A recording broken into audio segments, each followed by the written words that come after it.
और चलिए आगे बढ़ते हुए अब बात कोलकाता कांड की कर लेते हैं, जहां डॉक्टर बेटी को न्याय मिल सके इसलिए लगातार प्रोटेस्ट की जा रही है और अब नबन्ना अभियान भी शुरू किया जा रहा है। बिल्कुल, आपको बता दें कि लगातार डॉक्टर्स की मांग है कि डॉक्टर्स को सिक्योरिटी दी जानी चाहिए। पूरा देश न्याय की मांग कर रहा है, लेकिन नबन्ना प्रोटेस्ट भी अब स्टार्ट हुआ है और लगातार लोगों में आक्रोश भी देखा जा रहा है। एक रिपोर्ट आपको दिखाते हैं।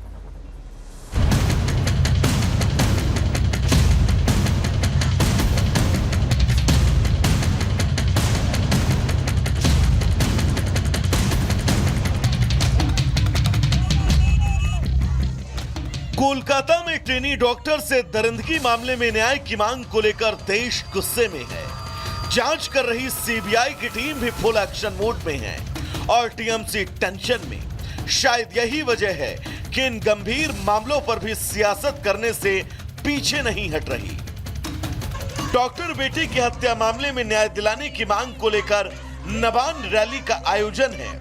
छात्र समाज के अभियान का मकसद पीड़िता के परिवार को न्याय दिलाने में रही ममता सरकार से इस्तीफे की मांग है, लेकिन इस रैली से पहले बीजेपी और टीएमसी अब आमने सामने हैं। जिस तरीके से का बैरिकेडिंग किया गया है, जैसा लग रहा है कि कभी कलकत्ता में कोई युद्ध होने वाला है, कोई वार जोन है। शांतिपूर्ण जो भी आंदोलन होगा, जो सुप्रीम कोर्ट द्वारा कहा गया है कि ऐसे किसी भी आंदोलन को कोई भी सरकार रोक नहीं सकती, ऐसे हर आंदोलन को, कोई भी पार्टी का भी आंदोलन हो, उसको बीजेपी का सपोर्ट है। Chief minister Abhishek Banerjee, both of them condemned, सब निंदा किया है, फांसी मांगा है, अरेस्ट किया है कोलकाता पुलिस।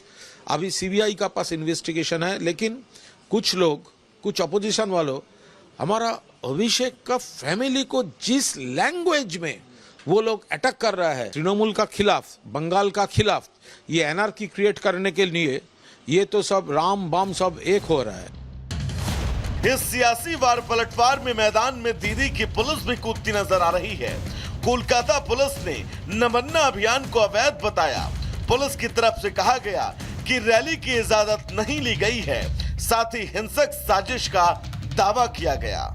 हालांकि नबन्ना अभियान को लेकर बंगाल सरकार और प्रशासन ने सुरक्षा के मद्देनजर कड़े इंतजाम किए हैं। पुलिस का 3 लेयर सुरक्षा घेरा होगा, सीसीटीवी से निगरानी रहेगी, चप्पे चप्पे पर पुलिस बलों की तैनाती होगी। 19 पॉइंट पर बैरिकेड्स लगाए गए हैं। इन सियासत के बीच देश की सबसे बड़ी जांच एजेंसी इस जघन्य कांड की कड़ियों को जोड़ने में जुटी है।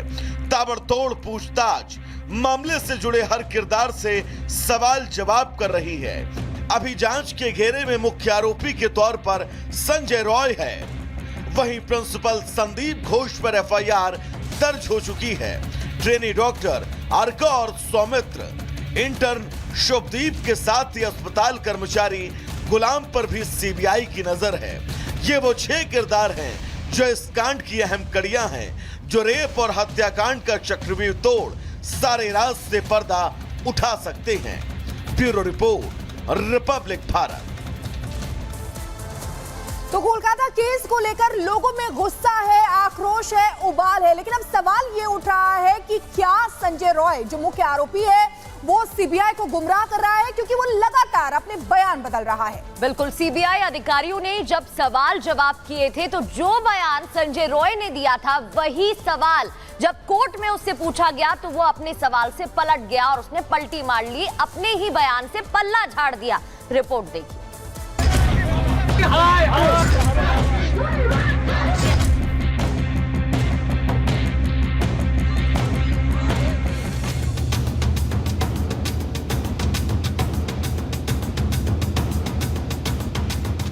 कोलकाता रेप और मर्डर का आरोपी संजय रॉय सीबीआई को गुमराह कर रहा है।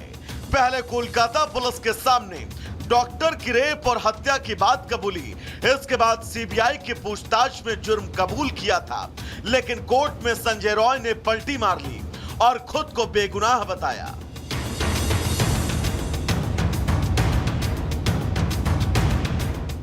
जहां तक कलकत्ता रेप और मर्डर केस का सवाल है, इसमें कलकत्ता पुलिस ने पहले ही एक आदमी को गिरफ्तार कर लिया है कि क्या वो इस केस में इन्वॉल्व है या नहीं है।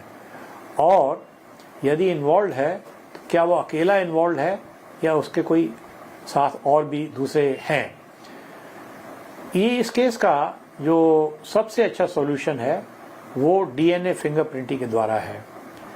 विक्टिम के वेजिनल स्वैब्स का अगर डीएनए एनालिसिस कराया जाए तो पता चल जाएगा कि जो आदमी कलकत्ता पुलिस ने पकड़ा और जो अब सीबीआई में कस्टडी में है उसका डीएनए मैच करता है या नहीं मैच करता है। अगर ये मैच करता है तो वही वास्तव में सही क्रिमिनल है। डॉक्टर से रेप और मर्डर के वक्त संजय रॉय उस सेमिनार हॉल में दिखा था। सीसीटीवी कैमरे में अस्पताल से बाहर जाते हुए भी दिखा, लेकिन संजय रॉय अब खुद को बेकसूर बता रहा है और सेमिनार हॉल में डॉक्टर की बॉडी पहले से होने की बात कह रहा है। यानी डॉक्टर से रेप और हत्या के आरोप से ही शातिर संजय रॉय ने पल्ला झाड़ लिया। संजय रॉय रेप मर्डर का आरोपी केस को भटका रहा है क्योंकि सीबीआई पूछताछ में शुरू में गुनाह कबूला था, लेकिन कोर्ट में पेशी के दौरान जज के सामने रोने लगा। जज के सामने रेप मर्डर केस में खुद को निर्दोष बताया। जज के सामने रोते हुए कहा, मैंने कोई क्राइम नहीं किया। डॉक्टर से रेप मर्डर के आरोपी ने कहा, मुझे फंसाया जा रहा है। शायद पॉलीग्राफ टेस्ट से मेरी बेगुनाही साबित हो जाए। डिपार्टमेंट का जो इसका साथ थे, कोई ना कोई कुछ जानता है। ये लोग की ये गलत काम किया है कि नहीं है, ये इसके तो अभी तो हमको मैंने मन में ये क्वेश्चन भी आना शुरू कर दिया कि जो लोग साथ थे कहीं ना कहीं वो भी सस्पिशियस हैं। सस्पिशियस है। लड़की हमको लगता है कि 7-8 घंटा से कोई ने मेरे लड़की को देखा, ये हमको थोड़ा क्वेश्चन है। कोई ना कोई तो कुछ जानता ही है, डिपार्टमेंट का कोई ना कोई कुछ जानता है। कोई कुछ छुपा रहा है, आपको ऐसा लगता है? इस कोलकाता कांड के बाद देश की जनता गुस्से में है। डॉक्टर बेटी के माता पिता इंसाफ की मांग कर रहे हैं। इस बीच रेप और हत्या की जांच कर रही सीबीआई के सामने अब ये नई चुनौती है। Bureau report, Republic Bharat. तो लाई डिटेक्टर टेस्ट के दौरान संजय का यू टर्न देखने को मिल रहा है। ऐसे में सीबीआई के सामने बड़ी चुनौती खड़ी हो रही है। पॉइंटर्स के जरिए बताते हैं, 18 दिन बाद भी केस की गुत्थी नहीं सुलझी। क्राइम सीन को सुरक्षित नहीं रखा गया, क्राइम सीन के साथ छेड़छाड़ भी हुई और सीबीआई के सामने असली चुनौती यही है कि अब सच को कैसे सामने लाया जाए। संजय रॉय के यू टर्न के बाद चुनौती बढ़ गई है। हत्या का मकसद भी अब तक साफ नहीं हो पाया।